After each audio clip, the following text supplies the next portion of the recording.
Hey, Mark, you got a whole lot of bottles on your shelf that are almost empty, but not quite. Why is that? That's a great question, Dan. Hey, this is Mark Still here with Dan Cavallari. We're back in the garage, the world headquarters of the Practical Still. We're going to talk about whiskey, shockingly enough. How about that? And how do I end up, and how do a lot of people, this is not an uncommon thing, how do we end up with so many bottles that are almost empty, but then we just stop drinking them? Yeah.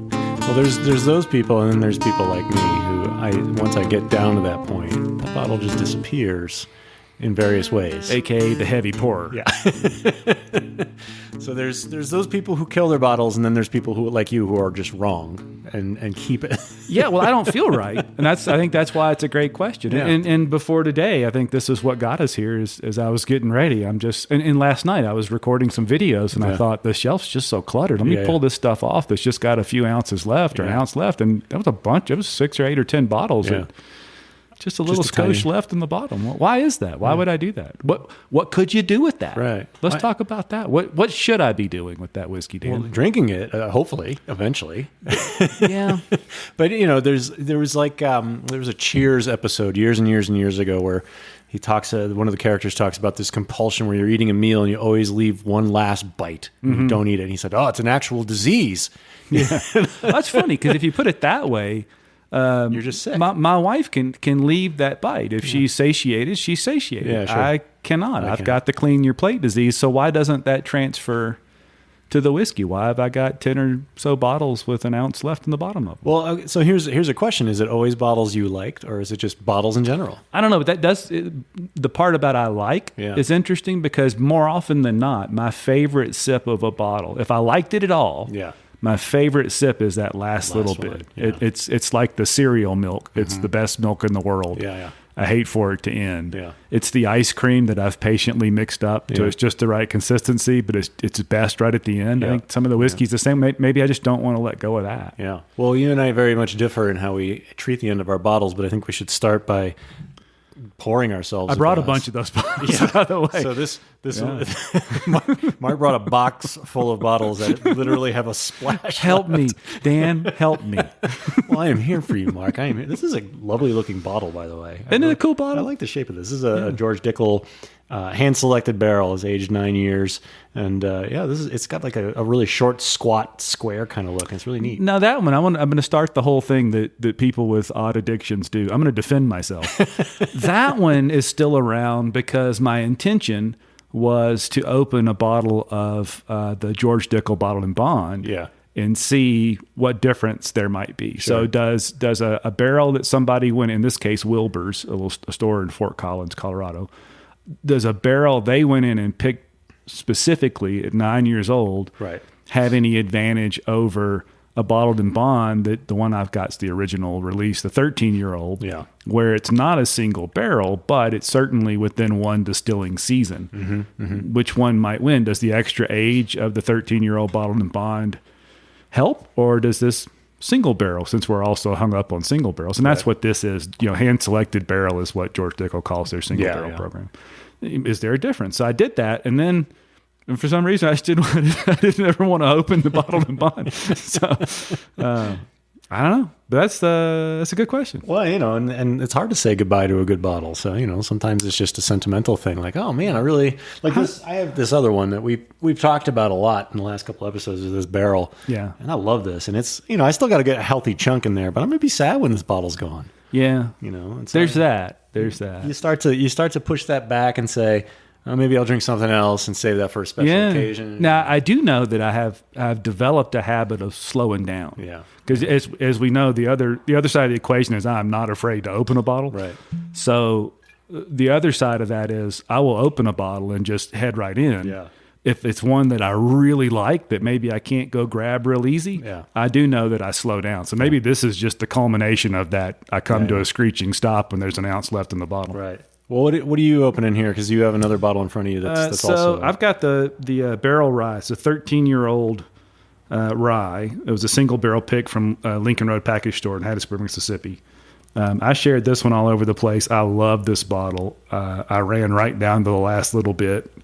It's fabulous. I don't know why I'd sit around waiting for that one. and just leave it. But I haven't opened it in a few weeks. It's got an interesting color to it. Yeah, it is because it's so old. Yeah. At 13 years, you'd think it'd have more color to it. And if you hold it up to something like I've got a Whistle Pig store pick, which I didn't bring, but it's got maybe a half ounce in it. Yeah. It's super dark, and it's ostensibly younger. All I can figure is this whiskey was distilled in Canada. It probably stayed in Canada for most of, not all of its life. Right. And the more lower temperatures, the different climate, they're very pale in Canada too. Yeah, they don't. Canadians don't spend enough time in barrels. Yeah. And this whiskey didn't go in and out of the wood as much. I don't know why. Yeah. Delicious whiskey. All right. Well, so let's pour something. Let's have a little sip while we're. Yeah. Well, here. Cheers. Cheers. We get to clink bottles. That's great. And this is nice because my love for. Wait, should I leave that? Do I pour the whole thing? Well, I think the idea. Well, you don't have to pour it all now. Okay, because that's a big pour. Yeah. Which I'm not opposed to big pours. You're not, but there are a few in the box there. Yeah. We can come back to it, but that we really don't want to leave whiskey in the bottle if we're talking about why do I leave whiskey in bottles. Yeah. Well, so what I was going to say is my love affair with Dickel is a recent development. And, that bottle's been open a long time. That's the one that months and months and months ago I snuck in on you on the blind taste test. It stopped me in my tracks. So I'm interested to see after you've fallen in love with the barrel proof, unfiltered Dickel. Well, not a Dickel whiskey, but a whiskey certainly distilled at Dickel under a different label. You can say I'm going back to the bottle, one might say. You could say that. You don't actually ever do that. I know. I need to. I'm sorry. Now I feel shame. Mm-hmm. Oh, God, that's good. I like it. Thank you, Jamie and Misty Ferris at Lincoln Road Package Store for picking such a lovely barrel. Well, that's a good one, huh? Yeah. Even though it's a pale Canadian. It is a pale Canadian. This Dickel, it holds up for sure. It's definitely not, the mouth coater that this is. There's, what's that, 90? What's the proof? 103? That's the Dickel that I'm drinking now is 103. 103 versus 114. Almost 116. 116. And unfiltered versus chill filtered. Chill filtered, yeah. But no, it's definitely all the flavors, but it's not the mouth coater that this barrel is, which that's fine. Well, I can see that. So that the chill filtration is partly owed to that, and then I guess the difference in proof too. Yeah. The color's pretty similar. Yeah, I mean, this has a little bit more auburn. It's darker, but I mean, it's certainly a similar color. Oh yeah. In fact, now that I'm looking at it side to side, this is maybe a little bit darker, the barrel, but not by much. And that might just be because I'm looking at it through the label. And there's 5 years difference in age. That barrel spent 5 years longer. Yeah. I mean, this has easily been one of my favorite bottles of this year. So. I'm so happy to hear you say that. Oh my God, I love it. It's so good. I know, because you're a Dickel fan. Oh, I love George Dickel whiskey. I love it. I like being a little contrarian. And certainly it gets beat up on a fair amount. But I liked it from the first time I had it. One of the first whiskey things that my wife looked a little sideways with me at was they did one of those, we found some barrels. Yeah. And they found some 17-year-old barrels. Whoa. And they bottled them up for distillery-only sale. Yeah. In 375 milliliter bottles for $75. And at the time, we lived about 2.5 hours away. Yeah. So that's just a jaunt down the street. My wife and the dog and I hopped in the car. We drove all the way to Tullahoma, Tennessee. I walked in the gift shop, bought a bottle, and got back in the car. Oddly enough, if anybody is holding on to one of those, I had a hard time figuring that bottle out. Yeah. 17 years in the wood, in the heat of Tennessee. It dried that whiskey out. Did it? Drier. I mean, Dickel's just not a dry whiskey generally. Sure. It dried it out. It was super oaky. And I was halfway through that little bottle before I figured out how much water needed. Because generally Tennessee whiskey, Dickel and Jack Daniels, because they chill filter after the Lincoln County process. The Lincoln County process happens as it's just been distilled. Then it goes in the wood. Then they chill filter. Right. They take a lot of that mouthfeel stuff out. Yeah. So typically, if it's not more than 100 proof, any drop of water just kills the whiskey. Yeah. But this one, I mean, it took a fair amount of water to make that actually taste something besides wood. Yeah, yeah. But anyway, I wish I'd have bought a few of those. I gave my my buddy a sip of the barrel the other night, and he said, he was sniffing in the nose. The nose is, I love this nose. It's so sweet and caramel, and he that's what he said. He said, boy, it's really sweet, but like in a good way. And he was just fascinated with it, and it's just such a different flavor. I mean, it's kind of one of those things like Willet, like you either love it or hate it. It's really a polarizing one. I love it. I love the Dickel. I'll tell you what I love right now is this 13-year-old rye. I gotta say though, before you go, but like a man with a true problem, you're avoiding the question here. Yes, I'm avoiding the question. I don't know if we'll get to why, but let's talk about what do you do about it. Mm-hmm. So let's say you're one of those people that tends to look up and have just a little bit left. You're not the heavy pourer that goes, well, whatever, I'm just going to dump this in on the last pour. Yeah. What do you do? And should you do anything? Sure.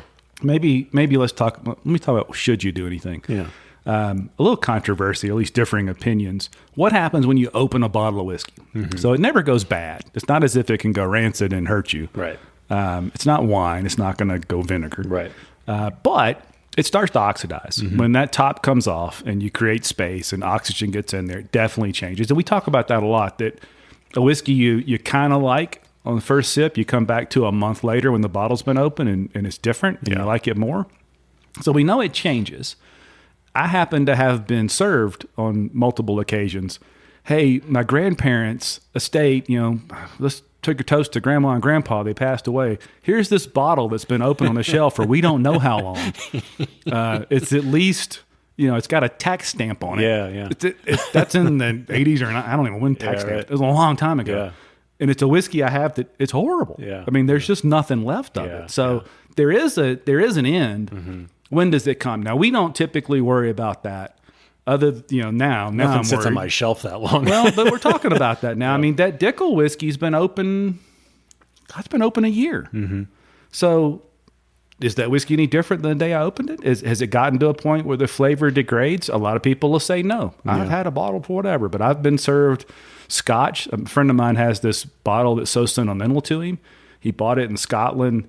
At the time he gave me a sip, it was 10 years that bottle had been open. Oh, geez. And he was so proud of it. Yeah. And I just wanted to tell him how wonderful, and I did. Yeah. But it was just nothing there. That's the memory of whiskey. That's not whiskey anymore. It was a scent of whiskey, a wisp of whiskey. A wisp. Yeah. I was served a Basil Hayden that way one time that had been open for 7 or 8 or 10 years. Yeah. So proud of it. And it was a 40%.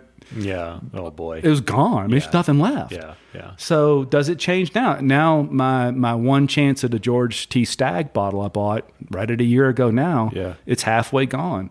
Now I'm thinking I need to go ahead and drink it because it's halfway gone. That's a lot of air in the bottle. Right. So that's one reason we need to do these things with it.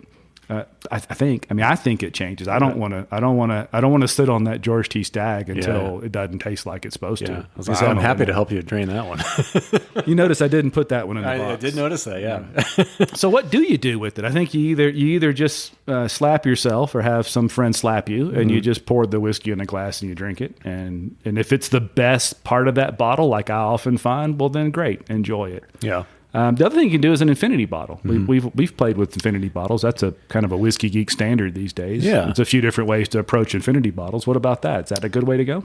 I thought it was fun, but the thing with infinity bottles is it's sort of one of those things that I want to do like maybe once a year, like, have my infinity bottle, drink from it, see how it is, and then wait again, because for me, I open so many bottles and finish so many bottles at this point, I could have more than one infinity bottle on my shelf. But it is fun to see how the different whiskeys play together, and it's interesting too because all the whiskeys that are in there are probably bottles that have been open for a while, so it's it's just a totally different alchemy to it. Yeah. And when we did our whiskey night, was that last winter? I have no sense of time, but it was cold. It was pre-COVID. Yes, it was definitely pre-COVID. Everything was pre-COVID at this point. We did an infinity bottle. Mark did an infinity bottle. I did my own. Our buddy Matt did one, and Matt's was really interesting, and it kind of blew us all away because Matt came into the night saying, guys, I kind of screwed this up. Yeah, he called it, what do you call it, hot death? Yeah, hot death. But what he did was he had all these bourbons go into his infinity bottle, and then he threw some scotch in. Yeah. And he took a sip of it. He said, "Oh boy, this It's not just scotch, some peated scotch. yeah, was some in really there. peated. Yeah, I forget what it was, but I don't even remember. But really peated." And so he said, "Listen, I'll warn you. I haven't tried it in a while, but when I did, it was not good." And then we did side by side, and we all agreed his was the best. Yeah, it was awesome. And I just knew, and I didn't say anything. I just knew mine was going to be the best because I had been so methodical about it. I have a spreadsheet, and I can't, as we figured out, I can't deal with the last bit. So I knew waiting to the end of the bottle wasn't going to work for me. So every bottle I opened, I poured 1 ounce, exactly 1 ounce into the bottle, recorded the date, the 1 ounce. Yeah. And I did that for 27, I think, fit in there, which was odd because it's just over 25 ounces is normally in a bottle. So maybe there was some evaporation. I just knew mine was going to be awesome. And I had not tasted it till that night. I waited to taste it until that night. Yeah. And it was okay. Yeah.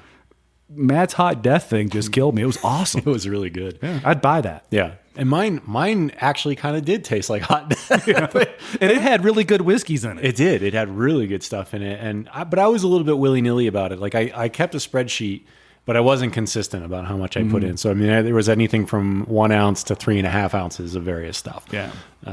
So I wasn't super consistent. And it was good. It was flavorful, but it was hot. Yeah. Oh, man, was it hot. Well, maybe it's because you put it in a Stag Junior bottle. Yeah, it's all somatic, covered over some heat from Yeah. that. But I think that's a couple ways to do infinity bottles. I think by the original idea of an infinity bottle is it never stays full, it never gets empty. You just keep putting whiskey in it, hence the infinity part. But you can do that any way you want, I think. Yeah, well, and that was for me the problem with infinity bottles in general is, do you still have yours? I do. So I don't. And I have not put any extra in it. Yeah, see, that's my thing is once I lost the fascination with it and said, okay, it's really hot, I kind of just don't want to deal with it anymore. I kind of lost interest and I didn't put any back in. I did drink through the bottle because I'm not a heathen, my God. There's a lot of good stuff in there. Yeah. But no, I didn't refill it and I didn't do another one. I'm kind of thinking I might do another one. But I like to clear space on my shelf because when I see empty space on my shelf, I think, oh, I can go buy another bottle now. And so for me, I will either... That's what works for you? Yeah. Can't buy another bottle till there's space. Exactly. I mean, I do buy bottles anyway, but it's just a nice thing to tell myself. But, it's nice. It's I do kill the bottle, but occasionally what I'll do is if there's one that I liked a lot or if there's one that I was sort of like, man, I feel like I'm not quite done figuring this one out, I'll put it in a little sample, a 2-ounce sample bottle and keep it on the shelf. And so I've got a few of those sitting in my whiskey shelf right now. And I think that's a good way to do it too. I mean, we swap samples fairly frequently. And so I've got a gazillion of those bottles anyway. And I'm thinking, well, okay, I'm a little tired of drinking this bottle, but I still want to figure it out. I hadn't thought of that, and that solves the problem of what will a little bit of whiskey in a big old bottle with a lot of air do over time. That probably helps that situation. That's a good one. So you can certainly pull it off into sample bottles. Yeah. And then it's there. It's ready to share. It's ready to drink. Yep. It's everything it's supposed to be, and you've cleared space on your shelf. Yeah. Well, and it's also nice because if somebody comes over who's not a big bourbon drinker but is curious, and I can say, well, here's something really cool, and you just give them the sample, and that's like fun for them because it's something different. It's something cool. It's something like insider almost, Yeah. So to me, that's a good thing to do with it. Yeah. So I had for a while, I had a little collection, but then I ended up drinking a lot of it. But I had that, like for the example, that Whistle Pig Piggyback Rye, the 6-year, which was a decent bottle. I drank through it and I thought, it's not my favorite rye, but it is a good bottle. Like, and I just couldn't figure out where I was with it. And I got to the end of that bottle. And I thought, I'm gonna let this sit for a while and put it. And I had 2 ounces left, and I just poured it in one of those 2-ounce bottles. And it's still sitting in my shelf. I figure sometime this winter, I'll be bored and thinking, I'm just gonna give that a go. That's kind of an Easter egg thing too. If you kind of just stick them on the shelf, at some point you'll pull a bottle out and go, oh look, there's a sample bottle back there, and then you get a little Easter egg tree, little hidden treasure. Well, and here's a fun one too. You gave my wife a bottle, a 2-ounce bottle, one of our whiskey nights. I have no idea what's in it. There's no label on it. It's just 2 ounces of something. And I was like, I said to her, I was like, what did Mark give you? And she's like, I don't remember. Yeah, you could ask me, but I have no idea. Yeah. So there's a mystery bottle there. I think that's like a good Christmas Eve thing, right? You know? Yeah. Well, blind tastings are fun, but at some point you have to know what it is. But at least you know if you like it or not. Yeah. Hey, speaking of blind tastings, I brought you something. I want to introduce a new thing when we're doing the podcast, a blind break. So, let's see. Never mind, I didn't time that well because you've once again overpoured yourself. I did, and I've been gabbing too much. We'll wait a minute for that. Yeah, well, give me. What am I going to drink? I'm going to drink something else. Give me 30 seconds or so. Do you want some? I'm going to try some. No, I'm going to try some of the Dickel. Yeah, because I had not. So we should talk real quick about. So this was the first sip of Dickel I ever had. Yep. Was this bottle. This very bottle in your hand right now. And Mark did a blind taste test one night for me. He brought a bunch of sample bottles, and he gave me a bunch of stuff, and he set me up. Twice. Yeah, he set me up twice. And we've told the story about the Evan Williams, where, it was the $20 bottle of Evan Williams. And $20. You can buy 15, a bottle and a half. Yeah, $15 or whatever it was. And it was just so good. And I thought to myself, this has got to be a really expensive whiskey. And it ended up being Evan Williams, bottom shelf, The old black label. Yeah, and it was great. Yeah. But the other one that really blew me away, and it was probably like, when your dog gets confused and it kind of just does that head tilt thing? Mm-hmm. I have to imagine it was like 10 solid minutes of me doing that. And I had my first sip of Dickel. And it was just so different. Everything about Dickel is so different than anything else out there. And so... this is my first sip of this bottle since that night, and I have to say it holds up quite well. Oh, that's good. I think I've gotten a little bit used to Dickel though, so it's like it's not as head scratching. I've been Dickled. I'll tell you what was not in question at all that night was your wife took a sip of that, and she's like, nope. Yep. Well, that's why I buy a lot of it now. It's all mine. Nope. Yeah, your house is going to be full of George Dickel and peated scotch. Exactly. Keep Rachel out of it. Last night she discovered the E.H. Taylor, and I was like, damn it. Well, I tell you, there's a good side to that, too. So my wife likes whiskey. She happens to love peated scotch. Mm-hmm. And as we know, I'm coming to the end of the year where I've been on a whiskey budget. Yeah. And we were in a store the other day, and I bought the last bottle that would complete my whiskey budget for 2020. In fact, I went 41 cents over. Which, by the way, it was an old standard for you. It was, yeah. So... I bought that bottle of Pikesville, but in that same store, bottle of Stag Junior, the latest batch, 14, I guess it is. I almost pulled the trigger on that and asked you to get it. There was some Yamazaki 12, which Melissa loves. I'm okay on that, but she loves it. Yeah. It's fabulous. There was a Hakushu 12, but I already have one of those. So that wasn't too bad. But he wanted 175 for the Yamazaki. I get in the car. Here's Melissa. She goes, "Oh, what if I want that? That's not your budget, right?" Well, no. Do you want that? Ma'am. I might. I said, well, there's some Stag in it. Well, I might want a bottle of Stag Junior. I love you. But and I felt pretty proud of myself. So I went, you know what? I appreciate it, Melissa, but just once. Yeah. I'm not going to make it to the end of the year. But just for a day or two. I want to feel like I will. I do. And if it's a mistake and I regret leaving 2 bottles of Yamazaki 12 on the shelf, if I regret leaving a bottle of Stag Junior on the shelf, I need to have that regret. Yeah. Just of any hope of remaining grounded in this ridiculous hobby we have. But I'll tell you this, December of 2019, if I'd walked in there, I'd have cleaned that. That'd have been an $800 trip right there. Yeah. Well, and there was that little book on the shelf too. That's right. There was a little book. Would you have grabbed that? I would have bought the little book. So it was, to me, I bought a bottle of Little Book. I paid $110. Yeah. And it was on the shelf. Mark texted me and he says, on the shelf, the new one, which I haven't had, it was $125. Yeah, and that's just a little too far from me. Yeah, and I had read because every Little Book's different. Yeah, and this one had some odd things, and it's got some rice whiskey. And it's all sorts of experimental. I would have bought it for sure. He had the Four Roses small batch select, which is outstanding. Yeah. I have one of those, but I would have bought more. He had them priced well. Yeah. And what was my excuse? My excuse was I need to get rid of some bottles first. And now we're back to how do we end up with little bits of bottles? Yeah, exactly. And here we are. But the Little Book was, I had that chapter 3 And that's the one road home. I should have loved that. Yeah. And I did like it a lot. But Yeah. it had old Knob Creek in it. Yeah. Old Booker's stock that just, for whatever reason, has aged way past whatever they'd put in Booker's. Yeah. It was some old Basil. It had old Basil Hayden in it. Yep. So that was a good one. It was good. I liked that bottle. I didn't love it because, strangely enough, like I love Beam stuff, everything Beam, and Booker's. I'm a Booker fanboy, but I really dislike Basil Hayden's. Yeah. And I could taste that Basil Hayden's. It was just that one note that was saying, "Yep, I'm still here," and I'm like, get out of here. I don't like you. Get out. Well, if anybody listening has that same experience, it's not you. That is the whiskey. So the Jim Beam bourbon is all one mash bill.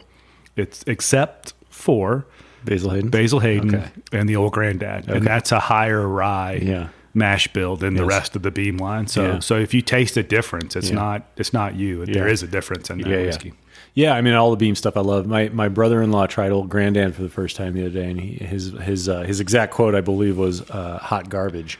So he was not a fan of that one. But Old don't give up on it. Old Granddad comes in three variants, I think. There's the regular old 80 proof Old Granddad. If you had that, okay. But there's a bottled and bond Old Granddad. $23. That's what he got. Oh, that's disappointing. And then there's Old Granddad 114. The 114 I have had, which was not good, I thought. See, I like it. But I want to try the bottled and bond. I've never had the Old Granddad bottled and bond. It's a low investment experiment. Yeah. And your friend Mark will drink it if you don't like my old buddy Mark. He's old reliable, as I call him. All right, I'm ready for this. All right, so the blind break. Blind break. The blind break is in a small sample bottle. I got some water. Hold on. And we're going to see what Dan thinks of it. I'm not going to give any hints because I am the worst at this. I will hint stuff until it's so obvious what it is. I'll tell my story. It's Jim Beam. In college, my roommate and I had this thing where he had this plastic pitcher he grew up. His mom made lemonade in. I had the plastic pitcher. My mom she took the concentrated orange juice and we'd squeeze the concentrate out. That was the little pitcher I took to college. And every Friday we'd have our bottles. We'd make gigantic drinks and drink them. Well, one week he bought the bottles, and I thought I'd be funny. The tax stamp back then was coming up, so I peeled it off, poured all of his Seagram 7 into a separate container, filled it back up with water with just a little bit of whiskey in it 3 or 4 days before the weekend, and began to giggle and laugh and wink and ask him about the weekend. Well, he's the smartest person I've ever met. He figured it out 2 hours later, found my bottle, dumped my whiskey out, found his bottle, put it back in. We get to Friday. I'm mixing my drink going, what the hell? This is terrible. About 2 hours in, I'm just confused. And he looks at me and he winks at me. He goes, I found your bottle. Oh, man. So I'm not giving any hints because I'm the worst. You'll figure it out in a heartbeat. All right. Well, my first, so this is our new segment, Blind Break. Blind break. So blind taste test. And the nose here is, to me, candy cane was the first word that came to mind. Candy cane like peppermint? Yeah. How about that? But yeah, it's not super sweet, but it is that minty sort of note to it. And the color, it's a little bit lighter than that Dickel that I was just drinking in the barrel. Yeah. But it's still got that same amber note. Let's see. How do we're making this up as we go. So do we want to allow you some time to sniff and taste and ask questions and see if you can guess it, or how do we want to do that? Well, I mean, I'm gonna get it wrong. Well, we all get it wrong. Yeah. I've only. But I'll pretend. I can pretend for as long as you'd like me to pretend. Yeah, I've only successfully picked one thing out. Like I get my wife to pour blind for me and see if I can guess what they are. It's got a very soft mouthfeel. There's some oak right in the back, like as it goes down your throat. It's lingering for a while. I have no idea what it is. It's quite good.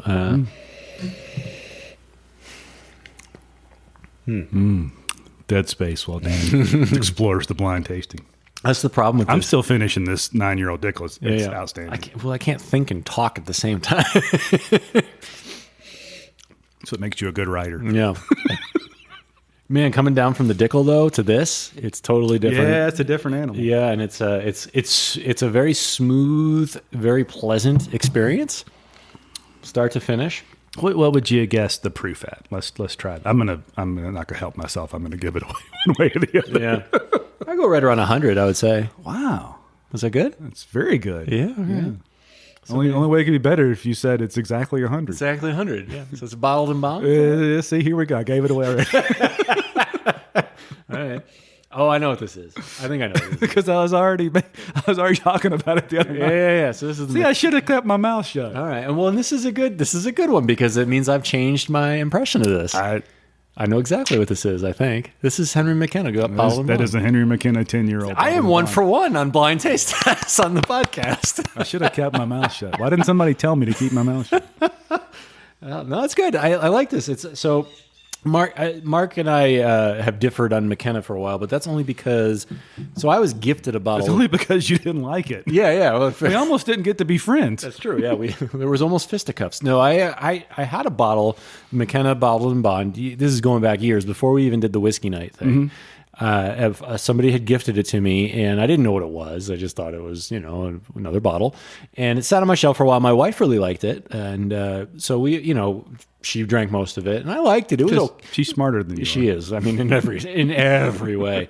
But I liked it okay, but I didn't love it. And I thought, okay, well, that was nice to have on the shelf, but I'm done with that.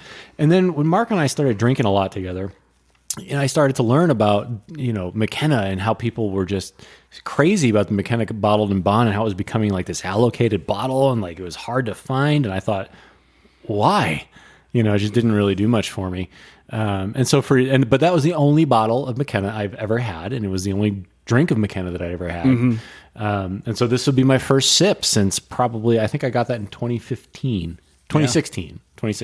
Well, in that, for whatever reason, that it's a single barrel. So it's a 10-year-old single barrel Bottled and Bond bourbon. It has a pretty solid reputation of being really inconsistent. So some of those barrels are just amazing. Yeah. Some of them are, none of them are bad. Yeah. But some of them just okay. And I collected them. This was my dad's drink, but not this. He had no idea what a Bottled and Bond whiskey was, but he drank McKenna from back before Heaven Hill purchased it. Mm-hmm. So it was one of those things I always had some experience with, but I always buy them and space it out as much as I can. Yeah. Up until the price hit $50. Yeah. Loved it at $25. Mm-hmm. Loved it at $35. Was okay at $40. Yeah. At $45, I was out. Yeah. So I have, counting the half bottle that came out of nine, I have 9 more besides that one sitting there, all spaced out because you don't want to have. Oh, look, I can buy 10. Well, they all came out of the same barrel. If it's a great barrel, great. But if it's a crappy barrel, you're screwed. So, but that one of all, and I've had a bunch of them over the years. That's one of the better ones I've ever had. How long has this been open? It's coming up on that point where I need we're talking about now, and not that long. Yeah, it's gonna be another empty bottle. Yeah, well, so I did the open the bottle video, and it's emotional because it was my dad's thing. And so it took me 4 tries to get through the video, and then I just kept drinking it. And I woke up the next morning and looked at the bottle and went, "Wow, I really hit that one hard."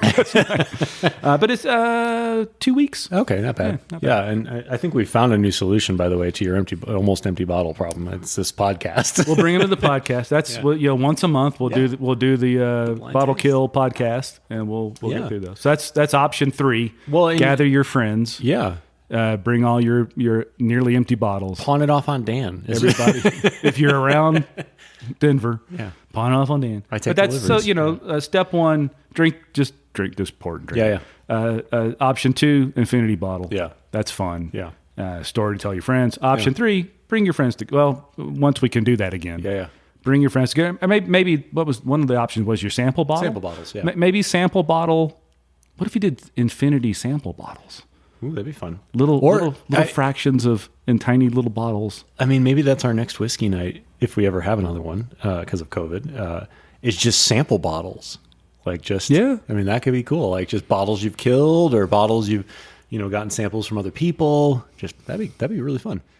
But okay. Anyway, let's back to the blind break. Wrap up the blind break. Let's wrap up blind break. Blind break. The blind break. Okay, so I like it. Peppermint was sort of the initial nose. I've never gotten peppermint on McKenna, but I love that you did. Yeah, it was sort of. Well, more specifically, candy cane was candy cane. Yeah. You do love the holidays. I do. It's so lovely. And frankly, I mean, just the one word summary of this would be just pleasant. Just a pleasant sipper. Yeah. I could definitely envision sitting around reading a book. I should have poured less in that sample bottle. That this one's on me. No, I feel like this is pretty good. I didn't expect you to dump it all in there. When I start quoting poetry, then you know you've poured too much. You are holding the oration glass. Okay, so that's fun. That was our first blind break. Next time we'll try and actually make it a break instead of a 12-minute segment. I'm empty. Oh, what do you want? I have some of this. This is really good. But you've had this many times, and you should probably kill something. You need to kill something. This is okay. We need to kill a bottle. This is like therapy for you. We need to. I think what happened was the bottles I brought actually weren't as close to being killed as I thought. It's like 6-ounce pours. It's fine. How about this? How about the small batch Peerless Kentucky Straight Bourbon? That's a good one. This was a fun and a surprise when I opened it. Mm-hmm. It stayed awesome to me. A lot of bottles are, okay or whatever in the beginning, and by the way, I did kill the other. I finished the Dickel. Yeah. So this is the second kill. This is the second kill, and that's a Dan pour right there. That's a healthy pour. That's a Dan. Yeah. Well, Atta boy, you're learning. Is your sofa clear in the house? Oh yeah. You can stay. I have a lovely, disgusting couch in my garage that you can sleep on. Yeah, I'll Uber. Yeah, or there's also a tent in the backyard. Yeah. So this was a cool bottle. I'd been wanting to try Peerless. Couldn't bring myself to jump down on a $100 bottle of rye. It's hard. And earlier they were so young. They were 2 and 3 years old. So they hit 4 years old. This bourbon was on a shelf for $60. Bought it. Probably the least amount of regret ever in a bottle. Yeah. It was a cinnamon bomb. When I opened it, it stayed awesome all the way through. That's the bourbon. Not the rye. I still have yet to taste the rye. A friend of mine had a bottle of the rye. Didn't save me any of it. I know. What was that guy's name? That guy sucked. That was me.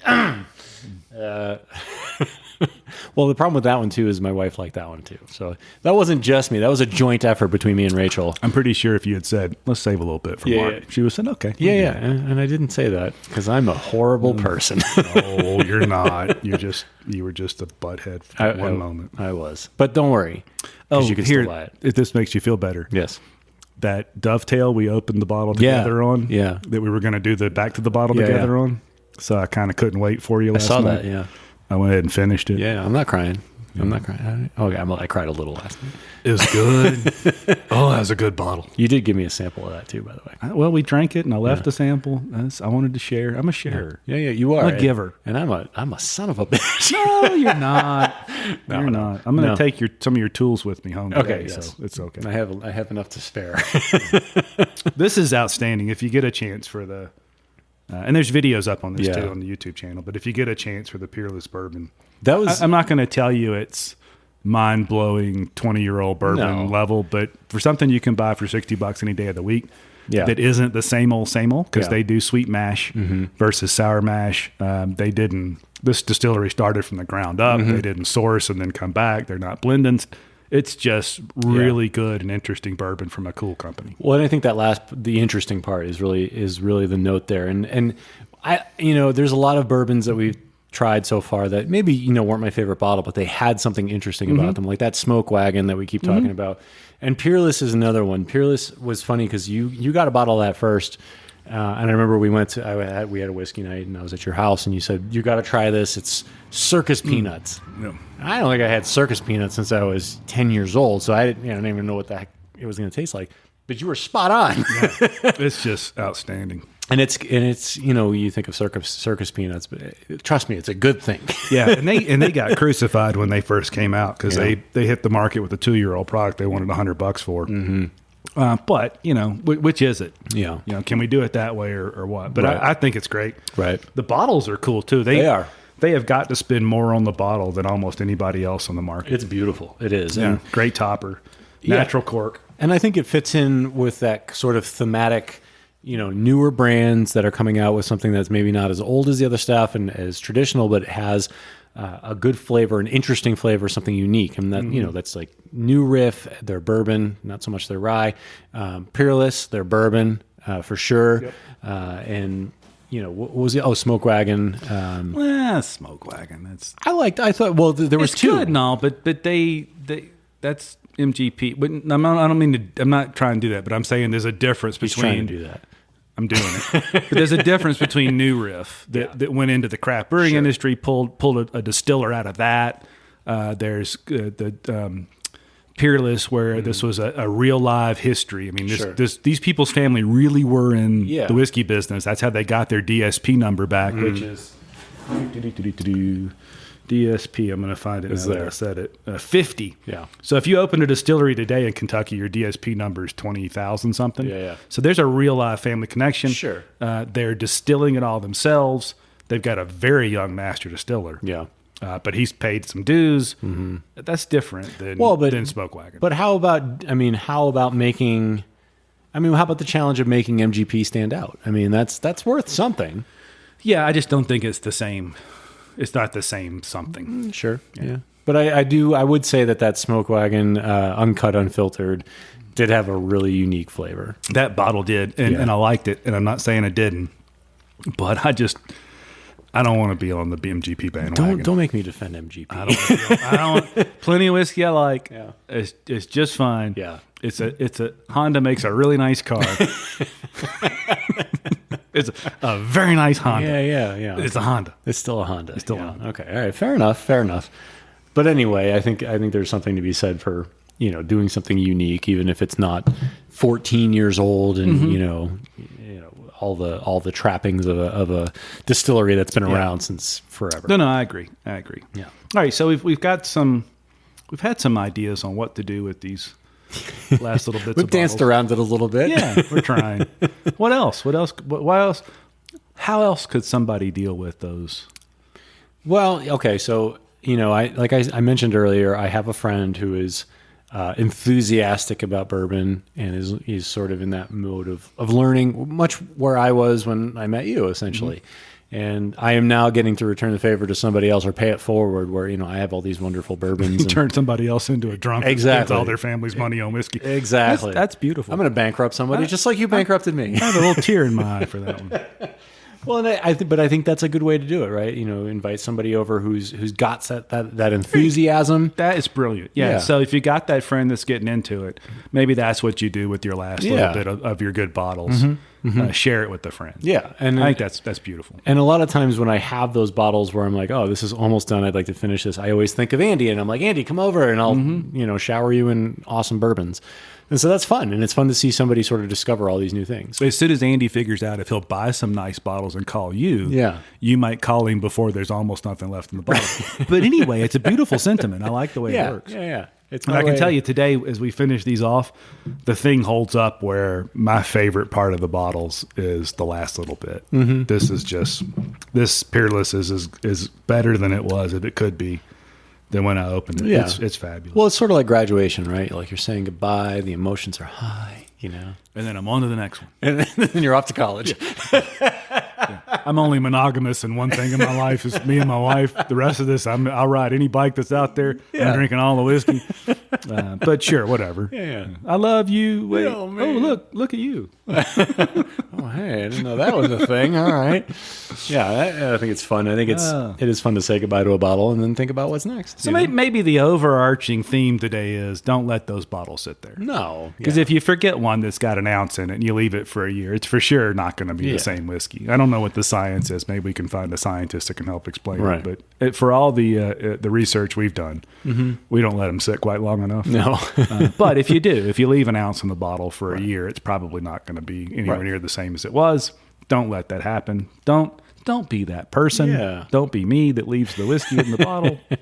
Well, and as you so often say, whiskey is for enjoying and sharing. That is absolutely true. It's for friends, and it's not for sitting on a shelf. Yeah, I mean, unless you're trying to, I don't know, make it look nice in your living room, and that's all decoration. Look, whiskey's an investment to some people. Mm-hmm. Probably not the stuff we can buy on the shelf today is the investment quality. Exactly, yeah. Maybe those store pick special reserve that I've got become the Dusties that Wild Turkey is now.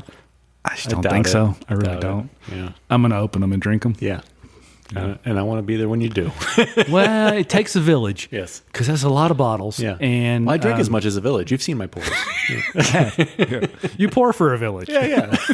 But you can't drink it all yourself. And I tell you one thing I don't get to, again, with our whiskey brethren, is people selling open bottles. Yeah, weird. Because if you put that with the prevalence of chug videos, which I don't get either, I don't want to buy a bottle from the dude that posts chug videos. Yeah, right. I'm just not doing that. You get a little bit of his spit. Also, I didn't buy these bottles to get rid of them. Yeah. So I don't understand people. I see the same people selling stuff and buying more stuff and then wishing they had that stuff back. I've got bottles of Old Weller Antique I paid $28 for. Yeah. And that stuff's bumping against 100. They do those raffles, those razzes at $85 total. Right. Who cares? I don't want $85. I want the whiskey. Yeah. Well, you're gonna have $85 of fun drinking it. I'm kind of a crappy investor. This is the best I've done. My whiskey collection's worth 75% more than I paid for it. What's your address? It's not that big. It's not worth breaking and entering. No. It's a good name for whiskey, a B&E. B&E. Yeah. All right. Well, we got our brand. Oh man, this has been fun. Yeah. Can we do one more thing before we go? Sure. This has been all about the end of a bottle.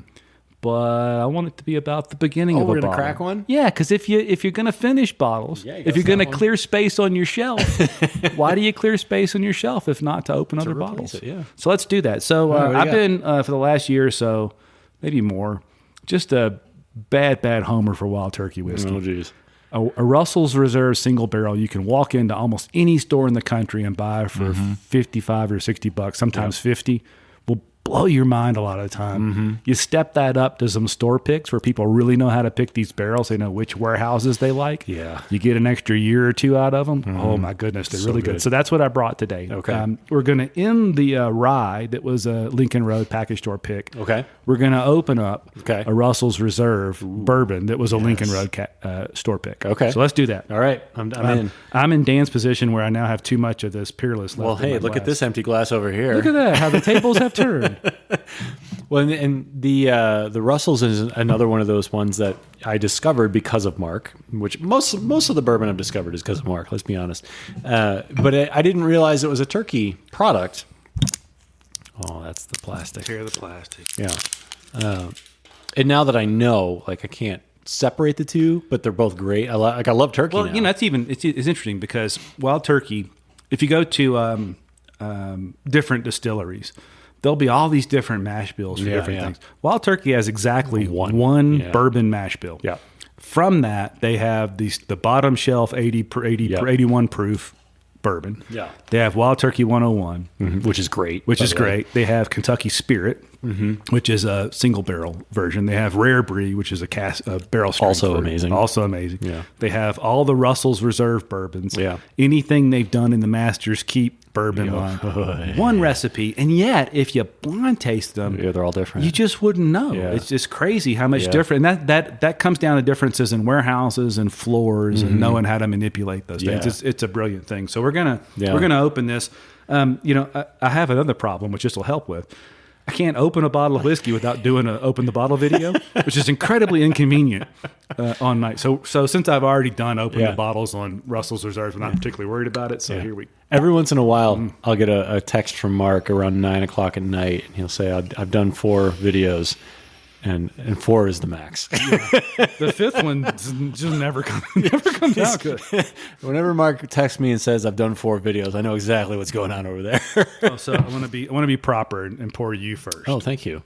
Yes. And by the way, I'm a little embarrassed about how quickly the Wild Turkey Rare Breed disappeared from my shelf. That current bottle is just outstanding. Yeah, so good. So let's see. Just so you know, this is a Russell Reserve store pick. It was done by Lincoln Road Package Store in Hattiesburg, Mississippi. It was distilled on December the 1st, 2011, and dumped on February 24th, 2020, and bottled about 6 days later. It came out of Warehouse A on floor 4, which is quite a popular place for Wild Turkey aficionados to get their barrels from. I still have a mouthful of Peerless. Before I take a sip here, I got a dorky question. I've read a couple things where they say when you sniff, and I got a big nose. I don't know if you guys have noticed this because you can't see me, but I got a huge nose. It's a good sniffer. You can hear the volume. Yeah, the rush of air that goes in. But you put your nose in the glass. But they say to keep your mouth open. Yes. Yeah. Why? Well, so that's mostly because of the amount of alcohol. So that if you just keep your mouth closed, all that alcohol and vapors coming directly in. Yeah. If you open your mouth, it brings some oxygen in from the bottom and helps balance that off. That's why I cry when I keep my nose closed. Yeah, well, no, I do both because again, I'm just trying to learn. I can learn a little bit about the difference. Some of them, it's hard to even tell the difference. Some of them is dramatic how different it can be. One thing I didn't mention is this is one of the few Wild Turkey products left that you can get non-chill filtered, which I think is wonderful. That's good. It's got a little bit of a. Sometimes I say this and I don't know that it translates, but it's got like an oily mouthfeel, which I think is I think that's a positive thing. Yeah. God, it's so good. Yeah.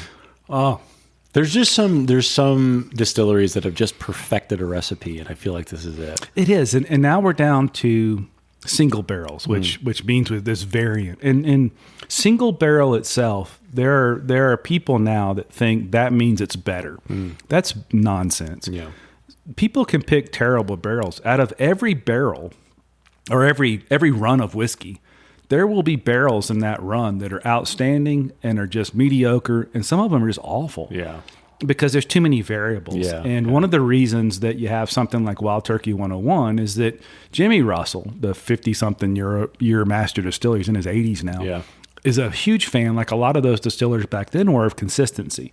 And so he doesn't really care for the single barrel idea. He wants consistency. Yeah. Now we're down to a barrel with a certain run of whiskey in it, sitting in a warehouse at the certain times of the year. It's just, the variants are amazing. Yeah. So in order to have that palate and experience to pick a good barrel, you need to seek those people out. Yeah. So as we say a lot, I am not a fan. I haven't given two thoughts to the fact that we're in allocation season. Yeah. Look, if the relationships I've built at liquor stores yield me a William Larue Weller, great. If they don't, great. I don't care. Yeah. Because I can go anywhere in the country and buy some of this stuff, and it's so good. Yeah, yeah. And if you don't think about these people, these stores and clubs that are just gotten really good at picking whiskey, you're just missing out on something you could really enjoy at an affordable price. And this is that Misty and Jamie Ferris at Lincoln Road. He told me when I was in the store a few months ago, they've done 45 or 50 knob picks. Forget all the other stuff. They've done 45 just Knob Creek bourbon picks, plus a bunch of rye picks, plus a bunch of Willet picks.